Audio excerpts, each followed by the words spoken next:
Somebody has made the team. Let's talk about it.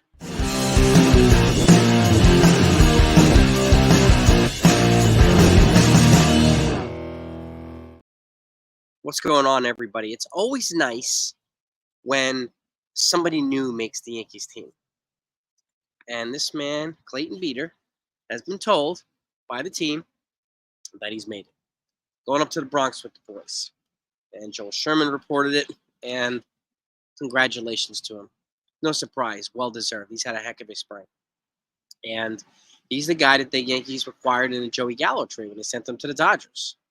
Young fireballer, right? There's still some other spots that have yet to be determined or announced yet, so stay tuned over the next day or two. You'll hear some more news once they officially announce their 26-man roster for opening day. I'm very much looking forward to going over that when it's to happen, so make sure you're subbed to the channel. That way you don't miss it, okay? And hit all your notifications. That way when it does come out, you'll know exactly what happens, all right? And I thank you so much for that. But congratulations to him, okay? Now, the Yankees played the Mets today, 1 o'clock. The lineup's not out yet. So, but my guess, if I had to predict any spots, especially with the DJ Lemahieu injury, my guess is Kevin Smith might make the team, maybe Oscar Gonzalez. In terms of the bullpen, either Dennis Santana or Nick Birdie to kind of finalize the rest of the pen. And we'll see what happens after that. You know, I really hope Gerrit Cole gets a standing ovation on opening day if he's there. He deserves it. He's our Cy Young winner. We can't wait to get him back. And hopefully the Yankees will do enough. Marcus Stroman looked really good yesterday. So that's a very encouraging sign. And but we'll see what happens. I mean, right, as it stands right now, it's Rodon, Cortez, Schmidt, who's on the mound today against Sharman Naya when he played the Mets. Schmidt, Stroman, and Luis Hill, who was announced as the 5th starter yesterday. So he's also looking really good after coming back from Tommy John surgery. Matt Blake did say there's not an innings limit on him, but I don't know. We'll see about that. Coming back from Tommy John surgery, that's why it's good to have guys like Luke Weaver and some of these other folks, and even Clayton Beeter can throw multiple innings. He profiles better out of the bullpen, I think, because of his repertoire than he does out of the rotation.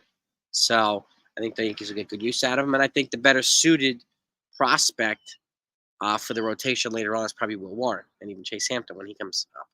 So, but we'll see what happens. Now, let me clear something up from yesterday.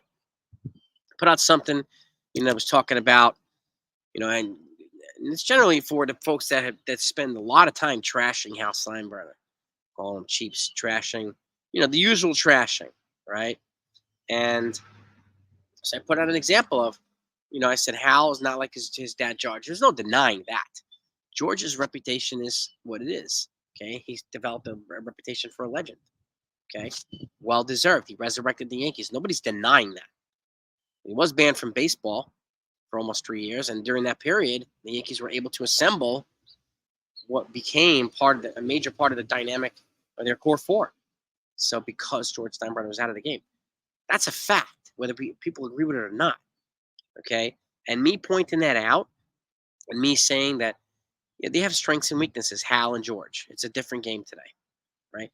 It's not me trashing George Steinbrenner, okay? These things actually happened. I don't spend my time trashing people on the channel. That's for other places. Don't do it here, okay? It's a waste of time, okay? So just make that clear. But the fact is, we don't know how George Steinbrenner would have reacted today with the new baseball that that we see now. Thankfully he didn't have to deal with all these luxury tax thresholds and the ridiculous revenue sharing that's going on now and like all this type of stuff. Thankfully he didn't have to deal with that. Thankfully, Hal does. Okay, I don't know if Hal would have been. Hal officially took over and it was in 2007. But he was also instrumental into what George was doing up to that point as well for the decade plus before that. So they had influence. He did talk George out of trading Derek Jeter and Mariano Rivera. He did do that. Okay, so, but that's I want to make that clear. I mean, there's no denying Hal's, inability to do certain things that George did. But there's also no denying George's inability to do some of the things that Hal did. Hal strategically is a different person than George. Nobody questioned George's love for the team. He always wanted to win. Except I get that. And he did whatever was necessary to do that, even if it was getting in trouble. Okay. All right, I applaud him for that. That's cool. But that doesn't always work either. It didn't always work. Okay. But nobody's denying again championships. Championship after championship after championship. Okay. So, but again, it's important to understand that today's a different game. Different game. Don't know how George would be an owner today.